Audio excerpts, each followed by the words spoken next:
देखो हम आप यहाँ पे आज पहले लेवलिंग पढ़ेंगे। लेवलिंग होता क्या है कि किसी भी पॉइंट की किसी दूसरे पॉइंट के रेस्पेक्ट में हाइट का मेजरमेंट करने, यानी वर्टिकल मेजरमेंट करने में हम इसको यूज करते हैं।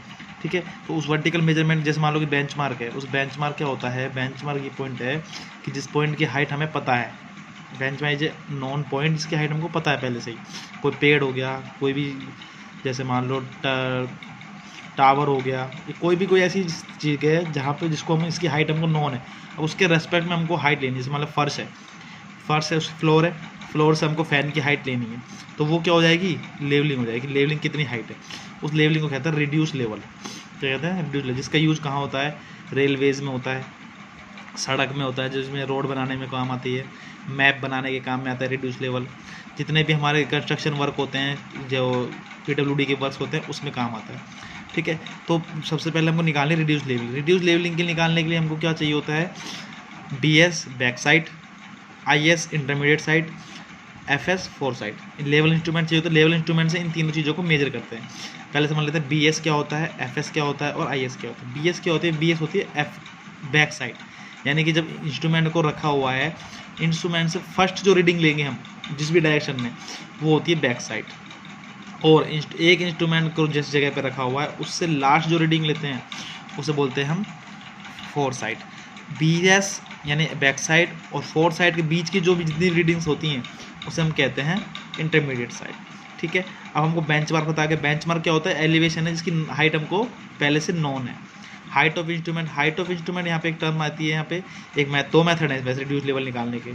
दो मेथड है, फर्स्ट मेथड कौन सा है, राइज फॉल मेथड, और सेकंड मेथड है हाइट ऑफ इंस्ट्रूमेंट मेथड। ठीक है, तो हम यहाँ पे पहले पढ़ेंगे height of instrument method. Height of instrument क्या होती है कि जो इंस्ट्रूमेंट की हाइट है उस लेवल से, उस जगह जहाँ जिस जगह पर हमने क्या रखा हुआ है, इंस्ट्रूमेंट को रखा हुआ है। ठीक है, तो फर्स्ट हो गया कि क्वेश्चन देखते हैं, क्वेश्चन समझ में आ जाएगा कैसे हमको क्या निकालनी है, रिड्यूस लेवल निकालना है, ये RL हमको निकालना है।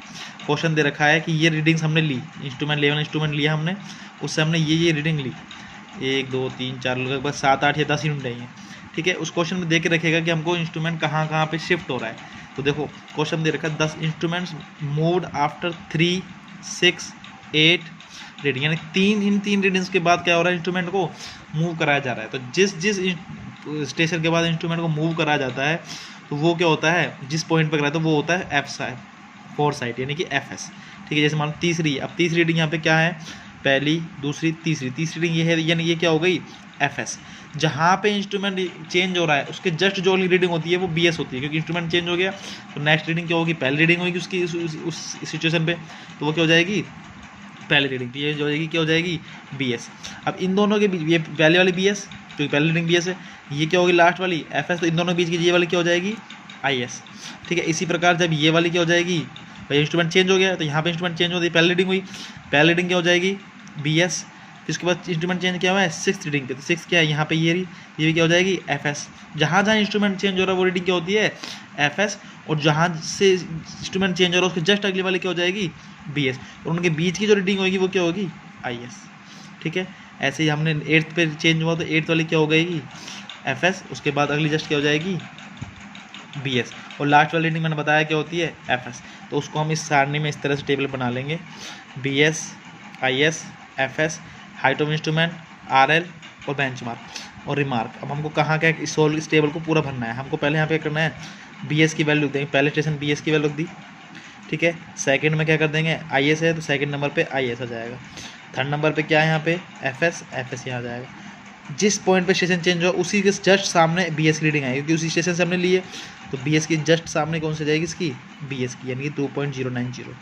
उसके जस्ट बीच वाली रीडिंग क्या है IS, फिर FS, उसके बाद फिर यहाँ पे जो फर्स्ट रीडिंग क्या हो जाएगी उसी सेम पॉइंट पर BS, उसके जस्ट अगली वाली क्या हो जाएगी, क्योंकि चेंज हुआ स्टेशन FS, उसके अगली वाली क्या हो जाएगी BS और FS। तो ये रीडिंग हमको यहाँ पे क्वेश्चन में देखकर बन जाएगी, यहाँ तक का वर्क जो है क्वेश्चन में देख के हमको बना सकते हैं। अब इसके बाद अगला करना क्या है, हमको हाइट ऑफ इंस्ट्रूमेंट निकालना है। हाइट ऑफ इंस्ट्रूमेंट निकालने के लिए सीधा फॉर्मूला क्या होता है, जो बेंचमार्क दिया होता है उसमें हमको क्या जोड़ना होता है BS, फर्स्ट वाला BS जोड़ना होता है, और हाइट ऑफ इंस्ट्रूमेंट वहाँ निकाला जाएगा जहाँ जहाँ भी हमको क्या करना है, इंस्ट्रूमेंट शिफ्ट किया गया है। जहाँ जहाँ इंस्ट्रूमेंट शिफ्ट किया गया वहाँ हमको हाइट ऑफ इंस्ट्रूमेंट निकालना है। ठीक है, अब क्या करना है हमको, बेंचमार्क में बी एस जो होती है रीडिंग होती है वो पॉजिटिव साइड होती है, यानी कि हमेशा क्या होगी, जोड़ने के ही काम आएगी। और एफ एस और आई एस जो साइट है वो क्या है, हमेशा नेगेटिव होती है, नेगेटिव साइट होती हैं, जो हमेशा क्या करेंगी, घटाई जाएंगे, और घटाने के बाद ही हमको क्या मिलेगा, आर एल पॉइंट मिलेगा। ठीक है, फर्स्ट पॉइंट हमारे यहाँ पे क्या आ गया, बेंचमार्क ये था। फर्स्ट हाई स्ट्रॉन्ग इंस्ट्रूमेंट निकालने के लिए हम क्या करना पड़ेगा, बेंचमार्क में ये जोड़ेंगे बी एस। बेंचमार्क में जब बी एस जोड़ेंगे तो फर्स्ट हाई स्ट्रॉन्ग इंस्ट्रूमेंट आ जाएगा अपने पास ये। इस हाई स्ट्रॉन्ग इंस्ट्रूमेंट में से ये रीडिंग घटेगी, आई एस और एफ एस। तो जब एक बार आई एस घटाएंगे तो ये रीडिंग आ जाएगी यहाँ पे ये। इसी में से आई एस में से इस वाले आप एफ को हटाएंगे तो क्या आ जाएगी रीडिंग हमारे पास ये। अब ये क्या हो गया हमारे पास, लेटेस्ट क्या हो गया, लेटेस्ट बेंचमार्क ये हो गया, क्योंकि स्टेशन चेंज हो रहा है, लेटेस्ट बेंचमार्क ये हो गया। यहाँ पे फिर हमको क्या करना पड़ेगा, तो न्यू हाइट ऑफ इंस्ट्रूमेंट निकालना पड़ेगा। न्यू हाइट ऑफ इंस्ट्रूमेंट निकालने के लिए फिर वही प्रोसीजर, इस वाले बेंचमार्क, अभी हमारा बेंचमार्क काम करेगा, पहले यहाँ पे था, अब बेंचमार्क ये काम करेगा।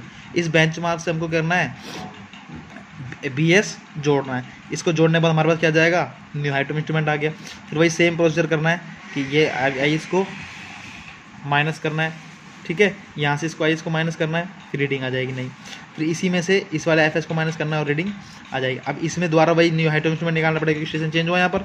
हाइट ऑफ इंस्ट्रूमेंट निकालने के लिए वही क्या करना पड़ेगा, बी एस को जोड़ना है। इस तरह से हमको प्रोसीजर को सेम करना है जब तक हमारा क्या हो जाए, लास्ट रीडिंग ना आ जाए, और यहाँ पे से आर एल की पूरी टेबल बन जाएगी। यही हमारा क्वेश्चन का एंड पॉइंट होता है कि यहाँ पे आने। अब हम इसको चेक कैसे करें, तो यहाँ पर रिमार्क में यहाँ टीपी मतलब होता है टर्निंग पॉइंट, टीपी या फिर सीपी लिख सकते हैं, इसकी जगह यहाँ पे कह सकते हैं सीपी लिख सकते हैं। सीपी मतलब क्या होता है, चेंजिंग पॉइंट। क्लियर है। यहाँ पे ये करने के बाद अब इनको चेक कैसे करेंगे हमारा क्वेश्चन सही है नहीं है, उसके लिए क्या करना पड़ेगा, summation of B S minus summation of F S, यानी कि ये जो बी एस वाला पॉइंट है, इस पॉइंट का समेशन निकालेंगे हम, जो की वैल्यू आएगी, और एफ एस का समेशन निकालेंगे, जो की वैल्यू आएगी वो दोनों बराबर होनी चाहिए, किसके, last R L minus first R L.